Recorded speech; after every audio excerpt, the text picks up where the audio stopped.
Au cœur de cette offre touristique diverse que nous avons, du safari au balnéaire, il y a le patrimoine historique et culturel qui fait la singularité de la destination Bénin.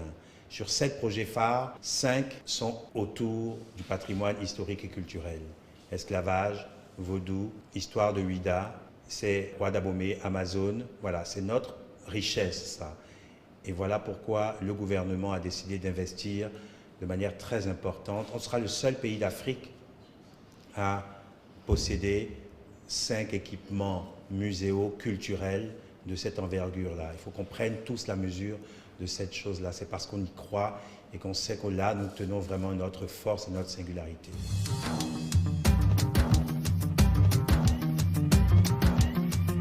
Donc, notre mission maintenant a démarré depuis près de 16 mois déjà, sans que personne n'en sache rien, et donc nous a permis de développer les différentes études qui maintenant vont permettre de développer les projets architecturaux. Nous avons donc commencé par les études de faisabilité, pour vérifier effectivement la faisabilité des projets dans le cadre du PAG initié par le président.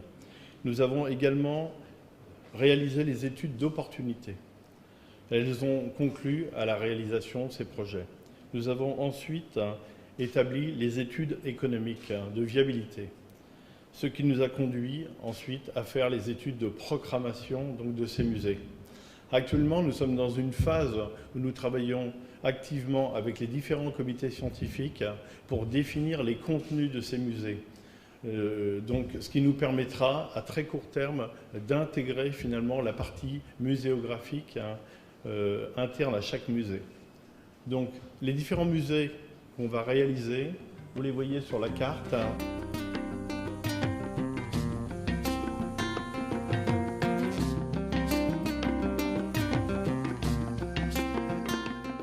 Le développement de ce projet se fera sur un terrain de 3 hectares et comprendra, si vous voulez, 4 cases. 3 cases, dont 2 seront pour une exposition permanente, une qui sera pour une exposition temporaire et un atelier où seront regroupés, si vous voulez, les artisans, avec l'administration, la cour royale et les annexes.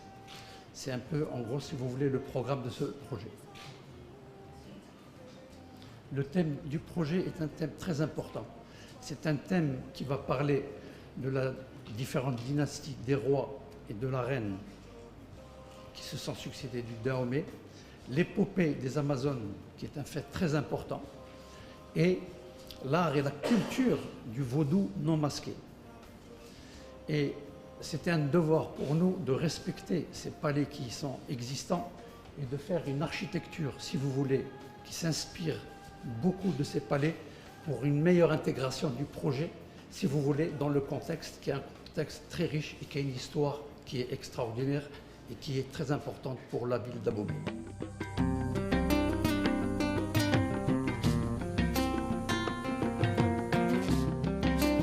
Le site qui a été choisi pour le projet à l'ADA se trouve à Gazon. Et le site est sur 5 hectares. Le musée dans son ensemble sera sur 3000 m², compris les bâtiments et le jardin. Et les jardins, parce qu'il y a 2 jardins.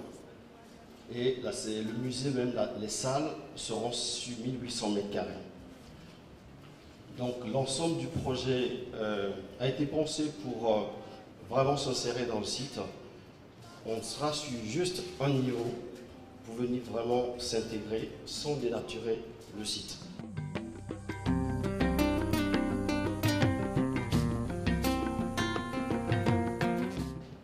Donc notre mission est essentiellement sur la zone de Ouida, l'aménagement du cœur du centre-ville avec les 3 forts, le fort portugais, le fort français et le fort anglais.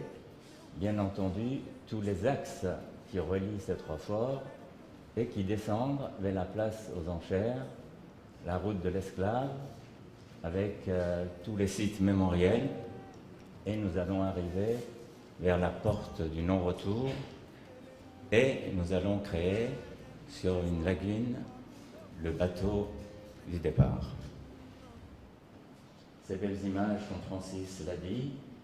Donc le bateau du départ, qui est sur une lagune de 2 hectares, ça va être très très impressionnant, face à l'océan Atlantique, et certainement ce bateau, il ne bougera plus et ne partira plus.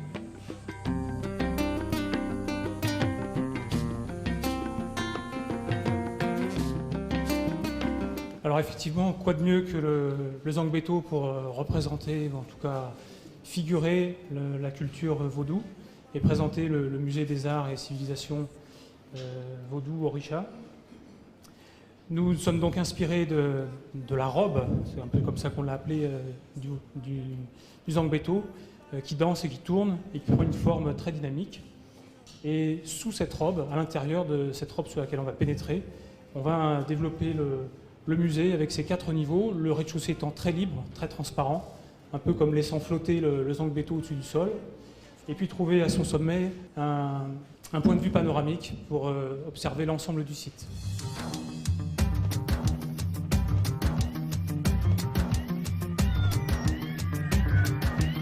Mon mot sera simple.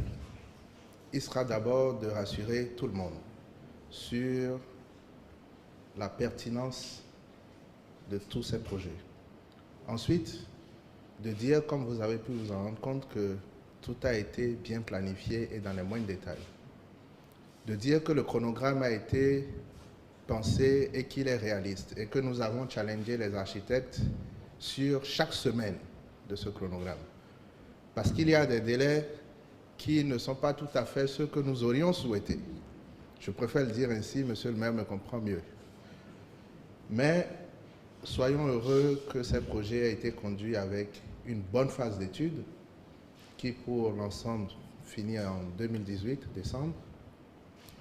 Que ces projets, aujourd'hui, en termes de mobilisation de financement, ne souffrent d'aucune difficulté et que ces projets rencontrent l'adhésion aussi bien des élus locaux que des populations à la base dont ils sont les représentants. Et donc, il ne me reste plus qu'à dire, chers amis, acteurs témoins de la transformation du Bénin, au nom du président de la République, au nom de tout le gouvernement, au travail. Merci.